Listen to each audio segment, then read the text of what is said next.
Ronda malam di Bojong Picung, sosok kebaya putih di ujung jalan. Malam itu, sekitar pukul 1 dini hari, kampung di Bojong Picung sudah sangat sepi. Hanya suara jangkrik dan angin yang berhembus pelan dari arah sawah. Pak RT Riyad bersama Mang Ali dan Mang Ujang sedang melakukan ronda malam seperti biasa. Mereka membawa senter dan tongkat bambu sambil berpatroli mengelilingi kampung. Sepi pisan malam ini, kata Mang Ali. Iya, mudah-mudahan aman, jawab Pak RT Riyad. Saat mereka melewati jalan kecil dekat kebun bambu, tiba-tiba Mang Ujang menghentikan langkahnya. Pak RT, lihat itu. Di ujung jalan terlihat seorang wanita berbaju putih berdiri membelakangi mereka. Rambutnya panjang terurai hingga pinggang.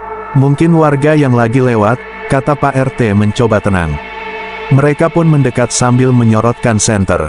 Namun anehnya, sosok itu tetap diam dan tidak bergerak sedikitpun.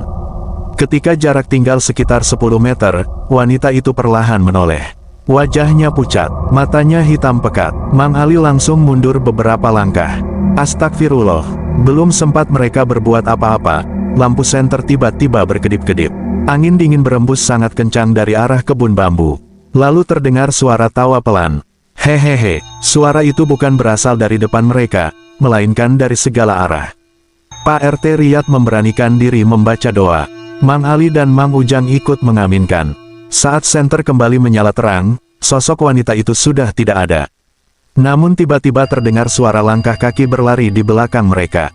Mereka menoleh cepat, tidak ada siapa-siapa. Karena suasana semakin mencekam, mereka memutuskan kembali ke pos ronda.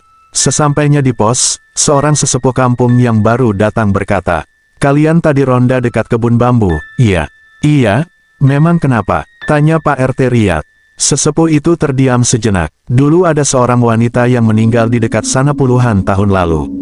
Warga sering melihat sosoknya saat tengah malam. Mendengar cerita itu, Mang Ali dan Mang Ujang saling berpandangan. Mereka merinding mengingat sosok yang baru saja mereka lihat. Sejak malam itu, setiap ronda melewati kebun bambu, Pak RT Riyad dan warga selalu berjalan bersama-sama sambil berdoa. Karena mereka tidak pernah tahu siapa yang mungkin sedang mengawasi dari balik gelapnya malam Bojong Picung. Setelah mendengar cerita sesepuh kampung, Pak RT Riyad, Mang Ali, dan Mang Ujang mencoba melupakan kejadian malam itu. Namun, kejadian aneh justru semakin sering terjadi. 3 malam kemudian, mereka kembali ronda.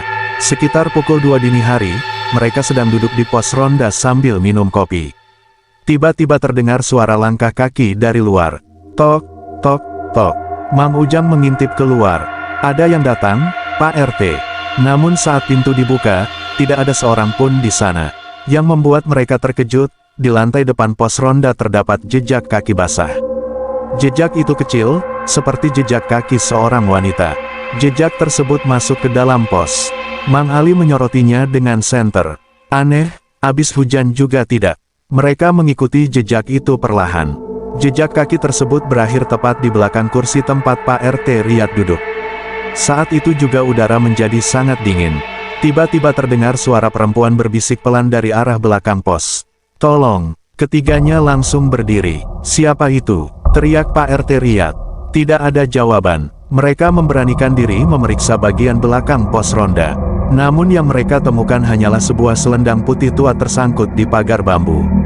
Mang Ujang mengambilnya. Saat selendang itu disentuh, terdengar suara tangisan wanita dari arah kebun bambu.